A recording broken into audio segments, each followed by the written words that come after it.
The trip has now come to an end, or is coming to an end. We're about to head to the airport and go home, but we've learnt a lot from travelling around Tassie, and I think today's going to be a good day to like reminisce on everything we've done on this trip. The good bits, the bad bits, the time that I slipped over and landed in mud, or the time I got stung by a bee while looking at the chocolates, or the time Mum got to pat a wombat.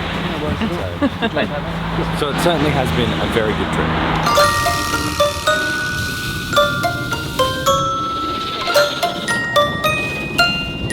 Bye lunchbox car. It's been real. Catch you next time.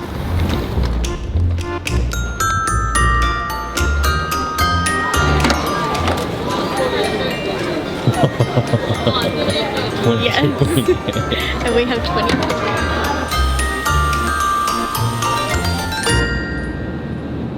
Something that really kind of surprised me. I don't know why I thought you'd be able to hear me over the plane noises, so here's what I was saying.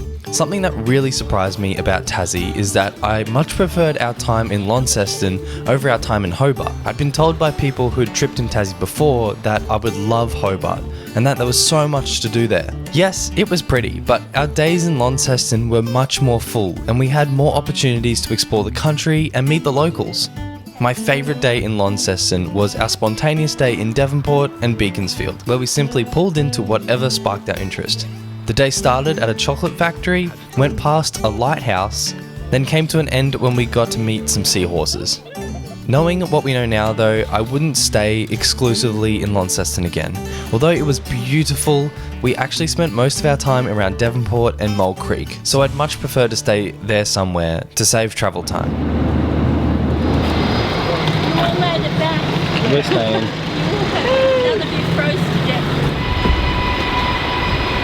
And then there was two. It is good to be home. Alright, now we've sorted that out. I reckon I might have a shower. Oh man, I feel so much better after that. You know, you always feel gross after traveling, particularly flying. I mean, domestic travel is nowhere near as bad as international travel, but still, I feel so much better. And now for the last like 3 hours of that plane trip, I've been trying to think of if there was any time that I disliked, or was there any activity I didn't like, or I guess, what was the low light of the trip? Okay, yes, you're cute. Now, come sit next to me. And man, I've been struggling. But honestly, I think the Mona Museum was probably my least favorite. Now, that being said, it wasn't bad. I didn't dislike it at all. It was really, really cool. And I've never seen an art gallery like that. Taking the ferry to Mona, I guess you could do the same with Goma, but anyway, that was epic. That was really pretty, that boat ride. But like, just Tassie is so pretty.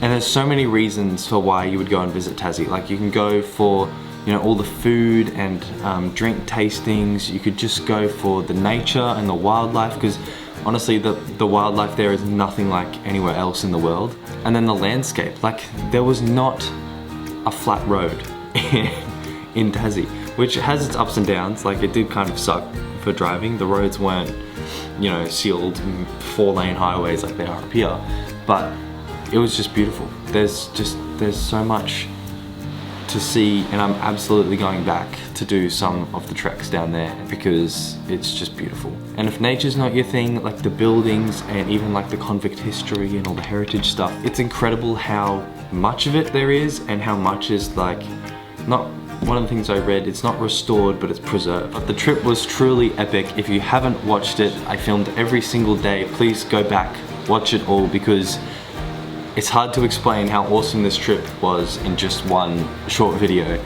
So go back to day one, start there where we did the village of Lower Crackpot, which is not what it sounds like, and the Mole Creek Caves, which were spectacular. So thanks for sticking around on this Tassie trip, and I will see you in the next one.